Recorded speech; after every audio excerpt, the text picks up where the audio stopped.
Thanks, Kay. We'll hear more from her all game long, but right now we're ready for the opening tip-off between Syracuse in white and Dartmouth in their alternate blacks. Keira Scott will start it off for the orange, and immediately the first two go in. Right on cue. Dartmouth with their first possession. Take a look at their starting five. Of course, Victoria Page holding down the middle there alongside Alexandra Eldridge, Zainab Ozel, Olivia Austin, and Claire Meyer. Dominic Camp, a smooth dish inside to Keira Scott. She's now got all. Game, it did not affect Syracuse. They're getting involved in the paint, keeping an extra possession alive, and Syracuse capitalizes on it. Woolley, 2 more paint points. Making no secret of where they look to get their points tonight. Here's the drive, lost the feed, and now the orange the other way, again led by Camp. Dishes off to Woolley, mid-range jumper hits from the baseline. Here's Eldridge, too strong off the glass. Burrows, wide open, off the glass and in. She said that when she went over to Turkey to recruit Ozel, she recruited her as the starting guard, told her she'd have to quote-unquote grow up fast if she wanted to come and play at Dartmouth, and indeed she has. Eldridge feeds inside to McDonald. Page for 3, got it! Nothing but nylon on that, bucket from deep. Thompson, 2 dribbles, turns around, and is too short. Burrows, the rebound and put back. Burrows waves off Verajao to dish to Thompson. 3 from Camp. First 3 of the game for Syracuse comes off. You'll take a look at this one from Camp again. Shooting under 45%, but just barely. These kind of games, every little play that you can get to your advantage, you have to make the most of it. Dartmouth looking for their first points in more than 2 minutes. Victoria Page got another 3.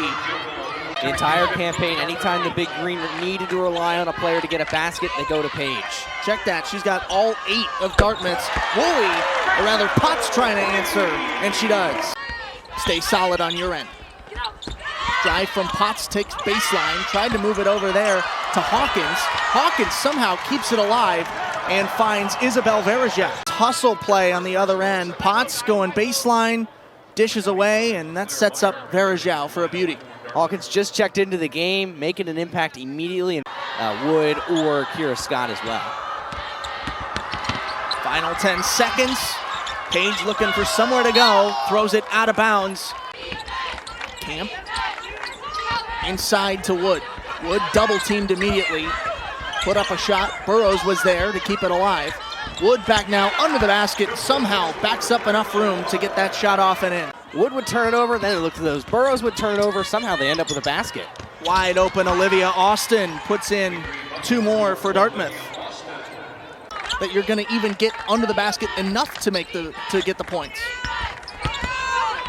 Burrows turns around in the paint, gets that one in off a few rattles.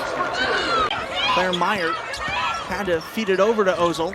Syracuse's defense collapsed on her. The runner from Eldridge won't go. The follow-up to Meyer will. Strong on the glass, and when we spoke with this Dartmouth team, they said the best thing for Meyer to do in this game is defense. That's why she's on the floor, not necessarily to score, but be a presence on the defensive end.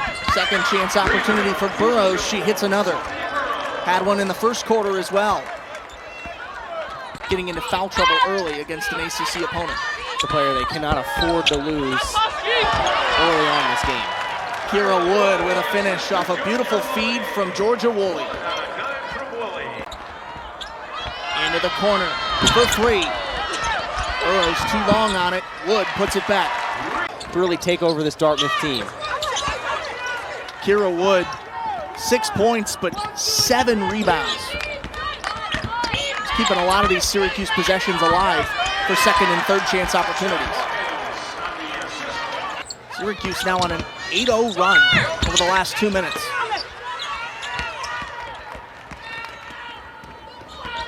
Here's Camp. Inside to a cutting Hawkins for 2 more. This is just an example of Syracuse pushing the pace, getting the numbers down the floor. Dartmouth looking for their first points in over 2.5 minutes. Ozel for 3. Got it. Schmidt, hard screen from Thompson. Frees up Schmidt to get the shot off. She can't, and then the second chance opportunity blocked out of bounds. Camp inside to Thompson. Spinning around, dishes deeper into the post. And the first two in. Down the floor, blocked off the backboard. Big time defensive stop from Keira Scott, but Dartmouth there to put in two more. 24. Yeah, Ozil started knocking down some shots from three. That really helped the Big Green get back into it, but it was simple basket. Woolley storms the lane and throws it right into the hands of Ozil. Another transition for Austin. Gets that one off the glass with no trouble. Two fast break baskets.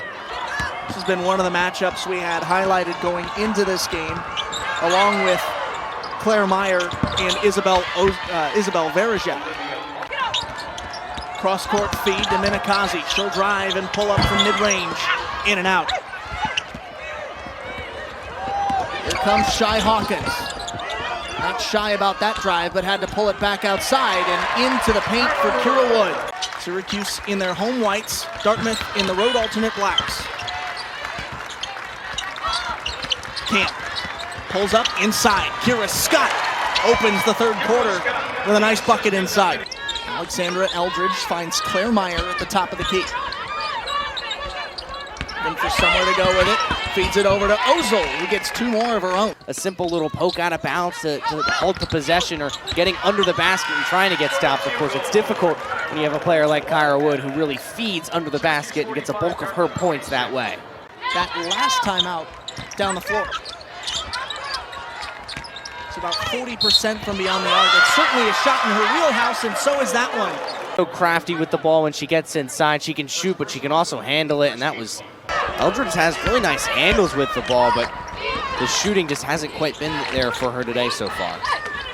Alexandra Eldridge, a transfer out of Southern Utah. It's kind of foul that it's okay. You know, you're trying to get the rebound. They're fine with committing it. Burrows off the inbound feed. Beautiful finish at the rack. Dartmouth trying to claw back into this game. They've watched that lead grow and grow since the start of this second half. That one drops in from Victoria Page. She's just got 10. If Dartmouth wants any kind of a comeback, it starts with Page. There's two more, moves out to 12.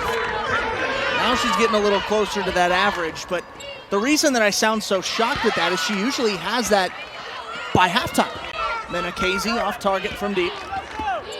Burrows in transition for the orange, wide open to Verajak, who hits. Sophie Burrows just has it all in her tool bag. Shot clock winding down for Dartmouth. Austin looking for somewhere to go and runs into the right hand of Verajak. Much of this game. Hawkins off the back iron, rebound pulled down by Minakazi. Camp with the quick steal. Pulls up a mid-range shot and hits. Off the steal, staying aggressive, getting the basket. And see, she peered over, looked, no teammates there. I'll just put up the shot. Inbound from Page to Muhammad. Driving baseline. Stopped at the block, dishes to Austin, who's able to get inside and hit off the glass. Came into this game averaging under 8. They have needed her to come up big with some of their other pieces underperforming, and a big three there. Page to Austin. 7 left on the shot clock as Austin moves in and gets it to go. Austin displaying her handle there, moving inside the paint and getting a nice layup. Eldridge looked to go in towards the baseline, instead had to move it out to the wing, where it's picked off, and now Hawkins, nobody in front of her. An easy fast break finish for Syracuse. Pushing the pace, getting the fast break, easy basket, easy layup for the freshman. Or disqualified, yes, were the two words that they use. They don't say flagrant or personal, they say intentional or disqualified. To the center logo before taking it back in. Shot clock at 5, and a steal from Syracuse. Woolley down the floor. 30 seconds to go in the period. Hawkins driving to the rim and gets the finish. She is on the bench now. Got to imagine for the remainder of this game if Syracuse is able to keep this lead. Yeah, Velez and Camp have kind of swapped in and out of the starting lineup to who gets that floor general spot. at Syracuse while Coach Leggett Jack was an assistant. We all know who her dad was. Nice finish there from the baseline. Came in averaging 15.5 per game. She's at 12. Still her usual tricks, but they haven't been too effective against Syracuse, and now moves up to 14 there. The freshman also says she enjoys concerts in the month of July. Great month. All things considered, July is a pretty good month for concerts. Maybe they build off of each other. Wilson with a finish inside at the block. Second chance points once again for Syracuse. Saniaa Wilson now 3 for 3 today since coming in the fourth quarter. Page got that one. He now moves to 16. Shooting 70% from the floor too, 7 of 10 for Page. Wilson spins through the traffic, or check that. Wilson's only 6 foot, but she looks like a tower out there on the floor right now, especially with Dartmouth having Doreen Ulrich on the bench, and you saw McNabb there too. And now Olivia Schmidt getting reps at that lead spot in the point guard. Austin down in transition, an easy turnover that turns into points for Dartmouth. Flags for officials. Inside to the elbow, poked away by Wilson. Great steal by Wilson, all over that pass. Schmidt down the floor was looking for the quick fast break, but instead has to take it to the block herself. Scott pulls up and hits. Scott, for her size, makes that jumper look so easy. It's one of the... Meyer over to the near wing, Page. Mohammed drives in. Scott took a swat at it, enough defense to knock her off target. Didn't even look like she got a hand on the ball, just enough pressure there to knock that shot away. Saniaa Wilson too, perfect 6 for 6. At 12 points, she comes in averaging less than 3. McNabb trying to work inside, instead has to keep it out to the arc with Schmidt. Schmidt for 3. Inside, Banovich turns around, put it too hard off the window. Tate rattled around for a minute before dropping in for 3. New culture that Coach Leggett Jack talked about yesterday in our call with her. She says it's finally starting to show, everyone's on the same page, and the players are sisters on and off the court. Big time 3 from Tate again. Are great to see, but if you're part of the family, get on your nerves sometimes. Yeah, I'm sure, and that was part of the growing pains that this team had to deal with early on in the season. When you have 6 new additions, whether that's freshmen or players coming in from the transfer portal. The Dome for a pair on the 9th and 12th, hosting SMU in Miami before returning to the road to take on number 22 Louisville at the KFC Yum Center. To 5 and 7, and they will return home to host Colby Sawyer at the start of the year, but what a way to end the campaign